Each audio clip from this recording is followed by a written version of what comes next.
Okay, hello everybody. Welcome to REDI information session for applicants. I know that today we have applicants from all over the world, starting from Australia, Asia, Europe, North America, Latin America, perhaps also. I'm seeing the registration list. So welcome everybody, wherever you are. Maybe it might be a good morning, good afternoon, or good evening. So welcome. So if you can go to the next slide, please. So before we start, I'm not sure how much you know about RMIT, but we're actually now hosting the session live from Barcelona, where the RMIT Europe Innovation Hub is based. But our main campus is actually in Melbourne, Australia. So to start out with, we want to welcome by saying that we want to acknowledge the country, especially the people of Wurundjeri people of the Kulin Nations. Where the Melbourne, Australia land was found. And as a tradition in Melbourne, whenever we meet with people to welcome using the language of the Wurundjeri language, we say Bominjeka, welcome. So welcome everybody, and we'll start the session. So today's speaker, it will be myself, Reina Uweki, the Senior Program Manager for the REDI program. And today I have Boaz Kogan with me. He's Associate Director of Research and Innovation at RMIT Europe. And he's actually been involved with the entire project from the beginning of the proposal. So I guess we can call him the father of REDI, if that's okay to say. But nonetheless, we have an entire team of REDI members. So on behalf of the entire REDI team, welcome and thanks for joining us today. So what's in for today? So the agenda will be, we're going to introduce briefly about the REDI. I'm sure that you know already about the program because you're here today and you're interested in applying. So we'll just have a brief session to cover what's REDI. The next part will be eligibility and evaluation. And of course, moving on to how to apply. And we'll talk about the application and the selection timeline and end the session with some Q&As. And hopefully we can cover most of the questions you may have. If not, of course, we'll let you know how you can reach out to us. Okay, so what is REDI? You may already know from all the information, maybe you've already checked out our website, but REDI is a RMIT European Doctoral Innovators program. It's a global PhD training program that allows you to have a more holistic international experience, have top-class global research discipline, and also to gain a lot of transferable skills to professional and career development, and also being able to network and work with academic and industry researchers from over 60 supporting partners. And so what's the benefit is we have right now 41 positions in total planned, so more than 40 positions. This program actually is co-funded by the European Union, RMIT University, and more than 30 of our industry and academic partners. So as a whole, it is a 9 million program generated, links further between EMEA, Australia, and also different networks from our international partners. And you'll be able to work with the different academic and industry partners, more than 10 plus countries. And we expect that you, as an early research applicant, that you'll be able to enroll as a doctoral candidate through a position at a hosting partner and plus at RMIT University in Australia. So that's REDI as a whole, and this is just a map of where we will be located. So now we're hosting live from Barcelona in Spain, but of course with the collaboration of our main campus in Australia, and these are some of the countries that you'll be located for the first and the second call. And to talk about the details of the positions, but before that, so why REDI? So why REDI for you? What do you have? What can you expect from this experience? So you'll be able to enroll as a PhD candidate at a top university or research institution with possibility of some being awarded dual degrees. It depends on the position. So we recommend that you read the position description in detail. And of course, the biggest part that we want to offer is that you will have life-changing experience. Of course, a secondment in Australia, but then also event gatherings in Barcelona, and to be able to have a more international experience apart from your host base in EMEA or Europe. Of course, you have a global network of researchers, supervisors, industry partners, and of course, your peer cohort. Imagine that you'll be coming from all over the world and to build this program together. So with your cohort members and as well as the alumni of RMIT and the hosting partner institutions. You'll be able to gain access to your professional career development in your research career, as well as to be involved or to work on innovative projects that will make a difference in our world and our global society. So these are the benefits, what you can expect from the REDI program. So currently we have 41 PhD positions planned, and in the first call, I'm sure that this is how you found out. So we have officially 24 positions opened. It was just open on October 1st, and it will be open until November 30th. And the second call is planned in February with deadline in March, and the details will be announced shortly in the coming months. But today we'll focus on the first call. So now I'm sure you've already gone through as a REDI PhD candidate. We expect that you have a thorough view, that you're most likely going through all the information thoroughly before jumping on to which position to apply. But we have a full list of very interesting top class universities, research institutions, and partners to select from. So we really advise that you go through all of them. Maybe it's not some institution you've never heard of, but the project is interesting. So we recommend that you go through all the positions as much as possible to understand where they are located, what they do, and what the positions are. So right now we have 24 positions available with these partners. Go to the next slide. Yes. So next, I think this is the area that you're interested in today, and that's why you're here. So I think the question is, am I even eligible to apply? So there are a few important criteria, and I'm going to go through, but we really recommend that you go through the position descriptions as well, because I'm just going to briefly cover here. But to apply, you must have, first of all, these 4 criteria, which are: 1, you must be in the first 4 years of your research career and have not earned a doctoral degree. And also you are available for the full-time employment when the program starts. So which means that, of course, maybe you have been in another career, let's say in another field, but maybe it is your first research career. So we're talking about the research career itself. So you must be in the first 4 years maximum of your research career. The second part is that we are applying to different countries, mainly in Europe, and you must not have resided or carried out your main activity in this country for more than 12 months for 3 years immediately before the recruitment or the program starts. So you just have to make sure that where you're applying, that you haven't resided for more than 12 months, 3 years prior to the program start. So this is really a crucial, important requirement. And the next one is that you have a master's or bachelor's degree with honors in the field related to the project of your choice.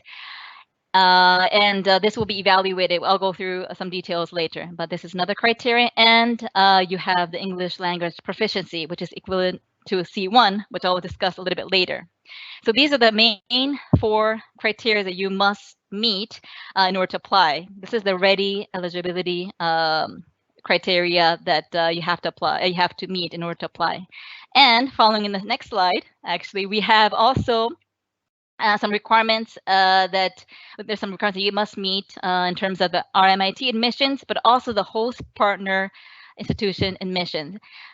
So these are all noted in the details of the position description, and I'm not going to go through details now because it really differs according to the host partner. So we really encourage you to read and go through the specific links as well to make sure that you are eligible in terms of the criteria. So this is very important that you check out not just the REDI, the 4 criteria that I mentioned before, but also the RMIT admissions, but also the host partner, depending on the position that you're applying for. And lastly, you will need to be eligible to apply for the student visas as well. So if you could just go back to the page before, sorry, that in order to apply, you'll just have to make sure that you read each position description. So this is something that we want to repeat again, of course, the website, but please read the position description that's posted on the website thoroughly before applying. Okay, so on special notes, as you know, so REDI is co-founded by European Union through the Marie Curie action, COA fund action project. So we want to ensure that you have international experience. So we have some questions regarding, can I apply and not move with the COVID situation? Can I just work remotely? And we have to say that primarily the host partners are requesting that you are able to relocate. So this is something that has to be discussed at a later stage, but at this stage, I think primarily the positions are expected that you physically move to the host partner country. So just to keep this in mind. Nonetheless, we really encourage female applicants as well as candidates who have difficulties in terms of financial hardship or disability or under refugee status. So you would need to meet a lot of the criteria, but there are some exceptions depending on the situation. So please consult with us, and we'll have the contact page at the end of the slide. So make sure that you read, but also don't feel encouraged. If you feel that you don't have the exact situation, you can always consult with us if that's a possibility or not. Okay, to the next slide. So the evaluation of applicants, I think since you've already done your bachelor's, maybe master's, so you already know that in addition to the eligibility criteria, there's a certain set of evaluation that will be taking place in order to shortlist you as a candidate for the interview. And the evaluation will be based on your academic merit, scientific quality, research potential, ability to carry out a research project or not, and also your ability to work in a highly international environment. So these are the criteria that will be checked at the evaluation stage. So how to apply? This is very crucial. We have some inquiries around this, but in order to apply, you must go through the official REDI application form on the REDI website. You cannot apply simply by sending your documents to these professors or to RMIT admissions or whatsoever. You must go through the REDI application. So please go through to the website, the rediprogram.eu, and there you will find apply now link. So please make sure that you make your application here. So once you click on the apply now, you will be redirected. It's application portal called Slide Room, and there you will have all the you have the instructions. And once you have this page, then you could just simply click apply now on this application portal. And here you have all the information step by step. So we suggest that you go ahead and at least open your website, your application page, so you know what to expect. Note that you can open and save things and come back later and again before making your application. So actually, I'm just going to highlight again that once you submit, you cannot make any changes. So please make sure that you are editing, you're just saving. But once you hit submit, you won't be able to change. So we recommend that you prepare everything, come back as much as you want to, but once everything's final, to hit the submission button. But in order to apply, a few things we want to mention. We really recommend that you go through the guide for applicants, which is on our website. It has all the information you need. So we recommend that you read that like your Bible or your, I don't know, your guideline for this REDI project, because many information, I think, you don't want to miss. You want to make sure that you make your best profile in the application. So please go through the guide for applicants, and also check out the frequently asked questions for applicants on the website. But nonetheless, there are some things that will be really handy for you to have before you apply. One is a scanned copy of your valid photo ID. because you need the information, CV and motivation letter in a single file, and scanned copy of your official academic degrees and transcripts, and also the proof of English proficiency. So it's good to have all those. You will be required to make it to put the information, but also to upload as an attachment. So, but it'll be probably better if you have this information ready before you make the REDI application. Okay, let's go to the next slide. So in order of the timings, so we have 2 calls, but for now, the first call, the deadline is until November 30th. But obviously, as in your previous application to any, we don't encourage you to wait until the last minute. So if you can, we recommend that you start early now, prepare, and if you can apply end of October, beginning of November, I think that will also give you a peace of mind, but I think it will be a good preparation without waiting and forgetting something or realizing that you need something that's not updated. So we really encourage you to start early, prepare, and to apply as early as possible.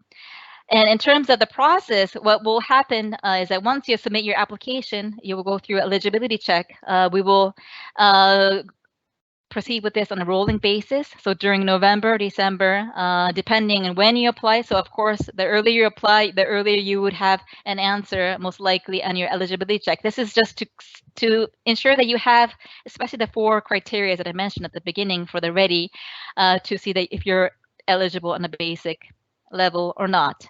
Then if you are eligible, then the evaluation will take place. We have selection panels per position at this per hosting partner that will take place, and that will happen most likely in December. It could be also in January, but that would be the timeline. And once you are shortlisted, you will get an invite for interview, and you will have at least 2 weeks to prepare for the interview, and that will most likely happen in January next year. If not, it could be in February, but January is a timeline that you can expect. And the allocation of the position will be in February, and the admissions and the program start will be in March. So this is the general timeline for the first call. Note that for the program start, we understand there's many uncertainty situations right now. So this is the ideal date, but it will really depend on the position, also the admissions process and the visa, where you're coming from. We would require some flexibility, but it will really depend on the position and with the partner institution as well. So this is a general application timeline to keep in mind. But for you, for now, as an applicant, it is important that you go through all the materials that you need, review, and to submit your application as soon as possible without waiting for the final date, end of November. Okay, if you can go to the next slide. So I guess we will have some questions. And here we just listed some common questions that we've received so far. And I will answer some, and then we will introduce to my colleague Boaz, the father of REDI, who will be on standby. So I will answer some of these questions, and then Boaz, maybe he will come to make some additional comments on these questions, and also to handle any other Q&As you might have. So once I go through, I know that as a attendee, you also have an option to write your questions. So we will try to answer as many as possible, but we have quite a big audience here from all over the world, as I mentioned. So we're not sure if we can cover all your questions, but we'll try our best to answer as many questions as possible. So I'm just going to go down to this question. Very common question we have is, how do I prove my English language proficiency? In the REDI application portal, it mentions C1 as a guideline. And of course, there are many ways that you can prove that.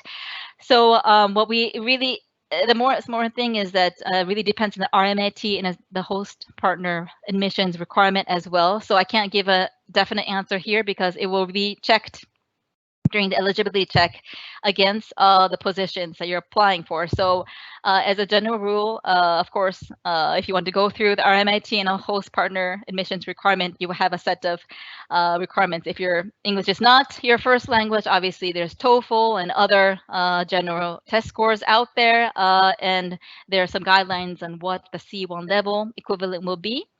And of course, if you have been graduated or living in a country where English is an official requirement, there are some documents that you can submit as well. So what we recommend is that you read the guidelines and also the admission requirement for RMIT and the position, the host partner position that you are applying for, to ensure that you meet both or all of the requirements as a check. So this is what we can advise at this point for the English language proficiency.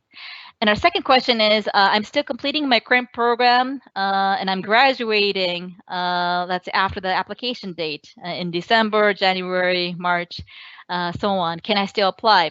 Now, this also really depends on the position itself. So we do feel that if you feel that you will be able to graduate before the program start, definitely you will be eligible. But it really depends on the position and what the selection panel. So maybe there's another candidate that can start, let's say, on program start, and with yours. So it will really depend on the position. So we can't give a definite answer now. But what you would need at the time of application is at least a temporary degree that you can prove that you are going to graduate. And now this will really depend on case by case, whether you will be eligible at the selection panel or the evaluation stage, whether you can proceed for this position or not. So this is something that we won't be able to definitely give an answer at this stage. But if you feel that you are within within the, let's say, time limit for the next few months you're graduating, we recommend that you also give it a try to see if you could meet the program start as well. Third question, is there a checklist I can follow when I'm making application? Yes, so when you make an open the application portal, there will be all these sections, so you will see, but also please refer to the guide for applicants as well to make sure that you have all the documents. So the guide for applicants, as well as making sure that you follow the application portal. These will be the important things to follow. And the next question, what is the limit of positions I can apply for? So for each time you can select up to 3 positions. You can, of course, you could just go for 1 or 2, but up to 3 as well. And I think we had a question about how can I address my interests. You can also mention that in your motivation letter as well, if you have 3 positions. But for each call, you can apply to up to 3 positions. And the fifth question, if I'm not successful in the first round, can I apply for the second round? I think I will ask Boas to answer this question. I think just to make sure that we are following the guidelines. So I will leave that to my colleague. And 7 questions. Yeah, so if you have any questions that you cannot find anything on the website, the guide to applicants, please let us know. There we will have the contact form, or actually the contact email address at the end of the presentation. So you can refer to that. And in terms of COVID, we understand the uncertainty around it. So it will really depend on the host partner institution. We will try to be flexible as well.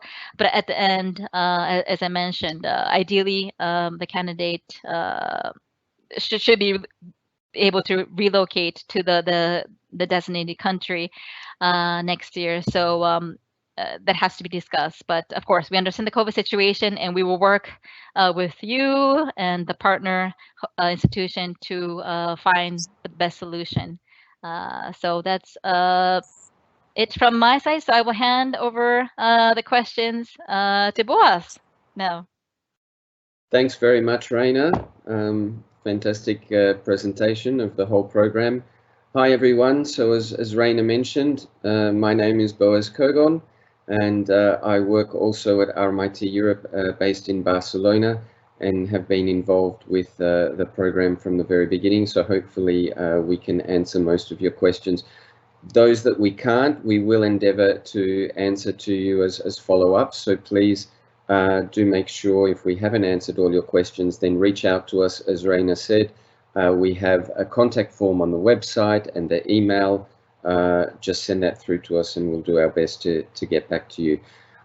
So on the question of whether you can, if you're not successful in this first call for applicants, if you can apply in the second call, Yes, certainly. All the applications are independent of one another. They go to different selection panels. So if you were not successful for the particular position, remember that at the end of the day, these are competitive positions.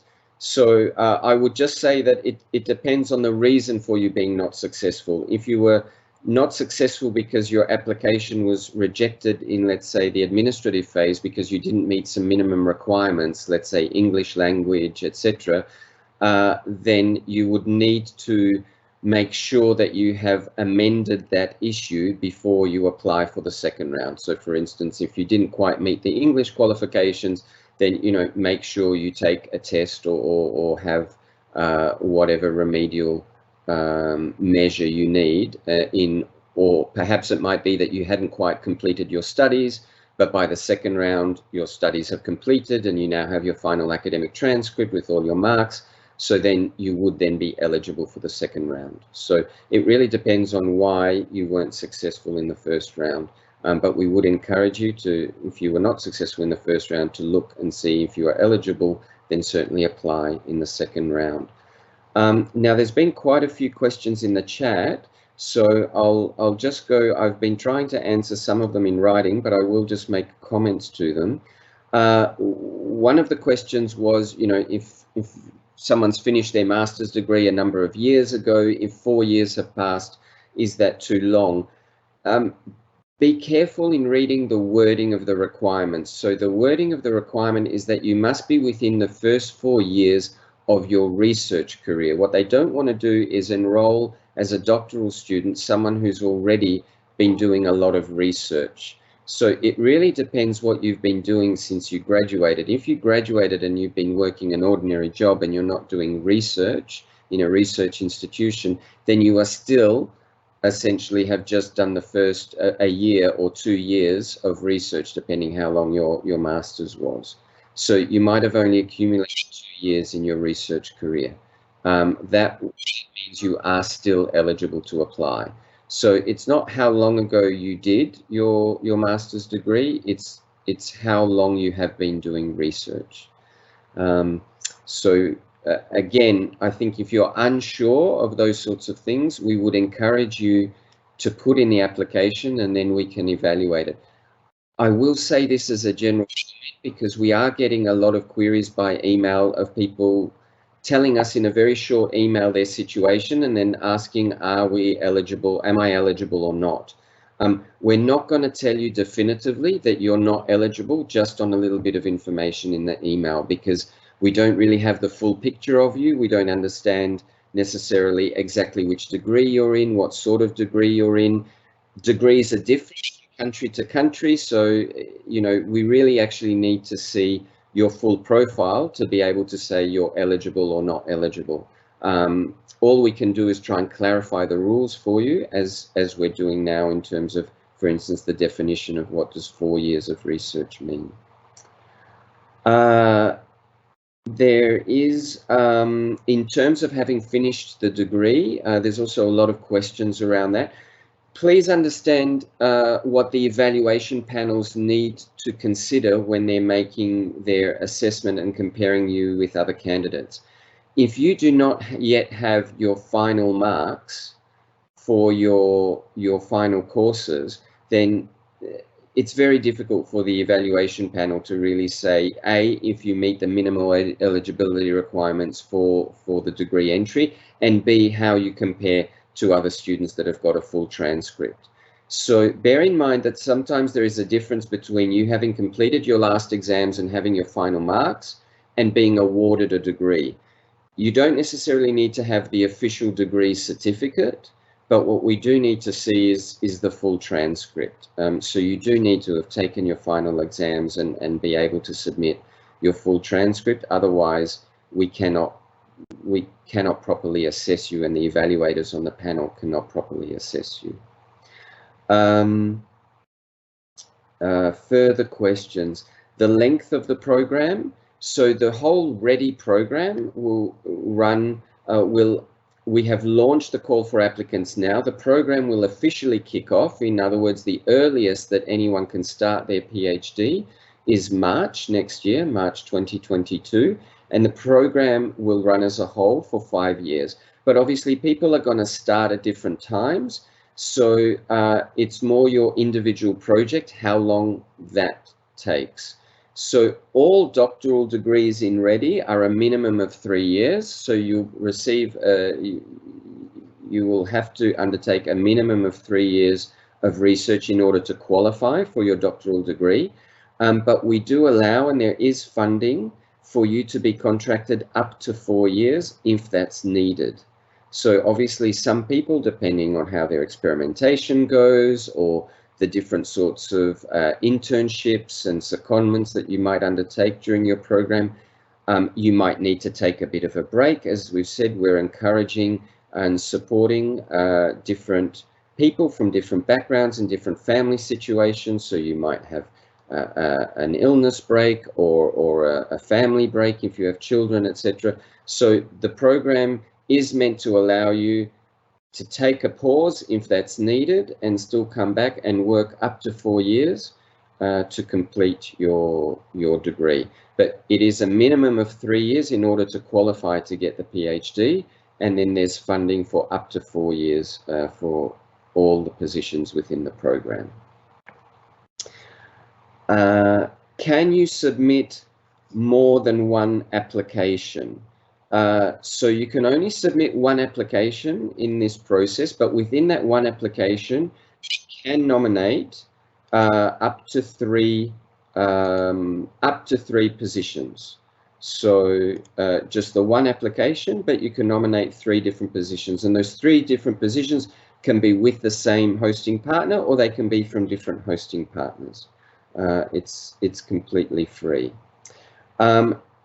There's a question there about if you have the 3, if you do select the 3 different ones, is there an order of priority or not? Well, we do ask you to nominate them in order of priority for yourself. In case you are accepted into 2 of them, which one will you be offered? But when you go into the selection panel, the panels do not see which other positions you have applied for or in what order of preference you've put this position. So everyone that has applied for a position is evaluated on an equal footing, no matter which priority they've put for that position. I hope I've made that clear. So the reason that we ask you to put them in order of priority is, let's say you've got a fantastic academic record, you do and then you know, all 3 positions might invite you for interview, and then you perform fantastically in the interview for all 3 positions, and then all 3 selection panels put you as first for their position. We will then offer you the position that you put as your first priority, okay? But those individual panels, in evaluating you, they will not know necessarily that, I mean, they will know if you've asked for 3 positions all within the same group that are being viewed by the same panel. But if you're asking for different positions across different panels, then they won't see the other positions that you've applied for, and they will not see at all which position you've put down as first or second or third priority. Next question here. How long should the motivation letter be? Really, that's up to you. I think what I would suggest is that bear in mind evaluators have got a lot of applications to read. I don't think you want to submit a thesis there as your motivation letter. By the same token, it is your motivation letter. If you only put 3 lines down, that usually doesn't necessarily convey that you are particularly motivated or have spent a lot of time on your letter. So I would say that typically most motivation letters I've seen are between 1 and 2 pages. But, you know, don't feel that you can't go over, or don't feel that, you know, if you can do it well within 1 page, that you can do that. But let's say it is part of the reflection of you, how that motivation letter is written. So I think be natural, say what you want to say. Don't be too concerned about any sort of maximum limit, but also don't make it unnecessarily long. Don't waste people's time because they won't want to read till the end. There's a question there. Most of the positions do not require project proposal. However, would it be advisable to annex a text describing our project, or should we refrain from doing so? So not quite sure I understand that question. That each position has, let's say, a brief description of what the project is about, what the research area is about. If you make it through to the interview round, then in the interview, you will be asked about your interest in that topic and how you envisage working towards that topic. You will be given, if you're invited to an interview, then you will be given a guide about the types of questions and things that will be asked in the interview, and so you'll be able to think about that. But we won't ask you to prepare anything for the interview. You won't need to present any slides or present any documentation. You can attach whatever you want to attach to your proposal, but don't feel that you need to prepare a whole envisioning of how you would implement the project. Obviously, if you have some ideas, then you could put that, you could even put that in your motivation letter or as an annex if you wish. So by all means, you're free to add whatever you feel will help your application, but don't feel that it's necessary that you create a detailed description of how you would implement the research.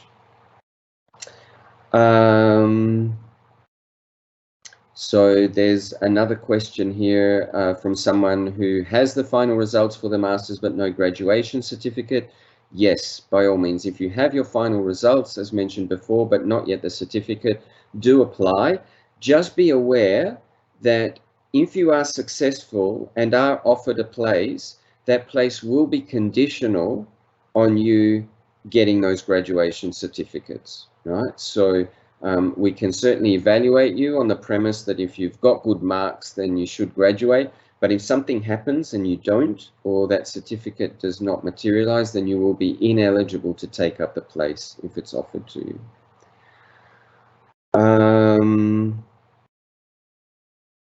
There is a question here about if PT Academic is accepted as English proficiency.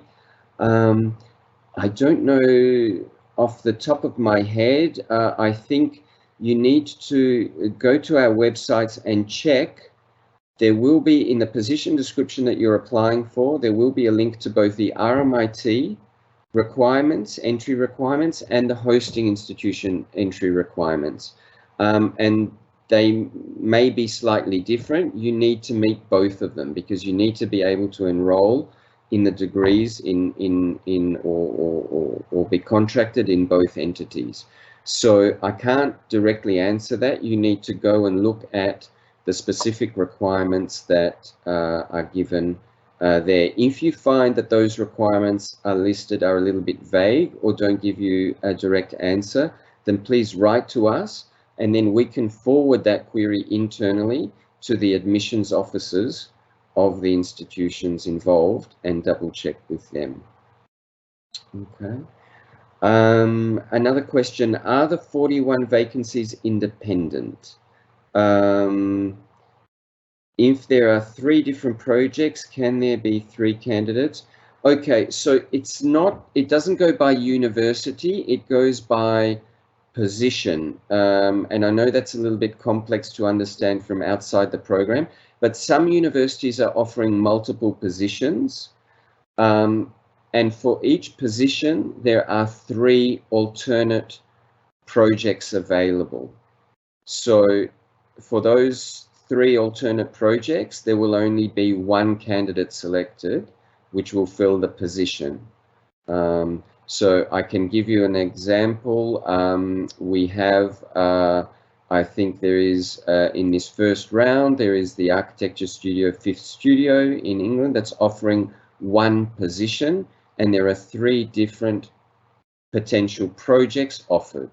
So it will be the best candidate for across all those 3 potential projects that will be selected and will be offered the position. There are other hosting partners involved in the network. Just trying to remember one off the top of my head. that has multiple partners. I think FH Aachen in Germany is one that has 3 positions. So they in fact have 9 projects advertised, and they will select 3 candidates who will receive the employment contracts. So it is a little bit confusing from external. I hope that we can I hope that that answers your question. There was one thing that arose just from what Raina commented on as she was going through the proposal that I did want to comment on, which was around if you have to move to take up the position. So I think some of the queries that have been coming in have been framed from the perspective of, can I stay in my home country and do this whole thing by remote? The answer is no, because the funding agency that is funding this program, the European Commission, they particularly want to promote researcher mobility, meaning that researchers actually move, that they actually have international experiences, because the European Commission believes that that is incredibly important for the development of a researcher career and for the development of a common research area in Europe, that people actually move. So you do need to be prepared to take up the position in your host institution. Another issue is if at the beginning of the period there are travel restrictions because of COVID and you are unable to travel at a particular moment in time. In that case, there may be certain flexibility. I say may because it depends on each host institution and the national laws for starting a contract. So some of our host institutions are able to sign a work contract and have you start working remotely. Others, their national law requires you to be in the country to get a national ID number or to start the project or to open a bank account or whatever it happens to be. So the issue around being able to start remotely is really dependent on the host institution and individual circumstances. So it's not something that we can give a general answer to. But what we can say in general is you do need to be prepared to move to your host institution, and COVID can't be used as an excuse to not move for the entire 3 or 4 years of the project. I think that's it for the questions that have come in. I don't know, Raina, if you had any more comments that you wanted to make for our audience.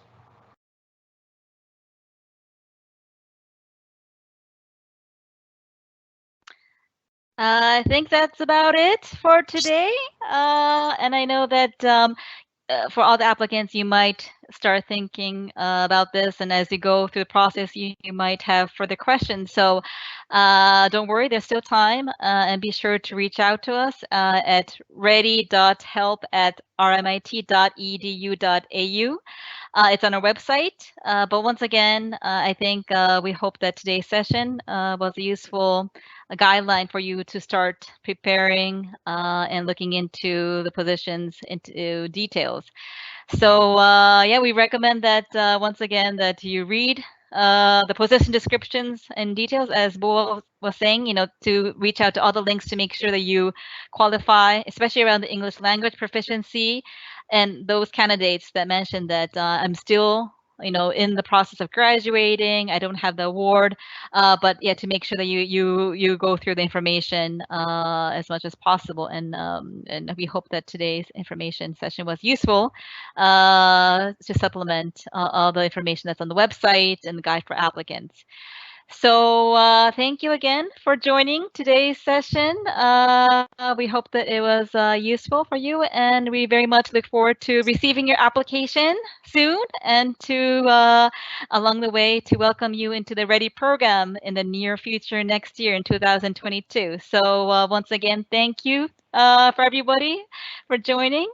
And right now we're going to show you, I think it's a Q&A link. So if you can take a moment to share your feedback on today's info session using the link that will be provided in the Q&A, you can also submit some additional questions there. So we'll look forward to receiving your feedback. But thank you again for joining. Hope you have a great rest of the day or evening. And yes, we'll hope to see you soon. Bye for Thanks, now. everyone. Bye.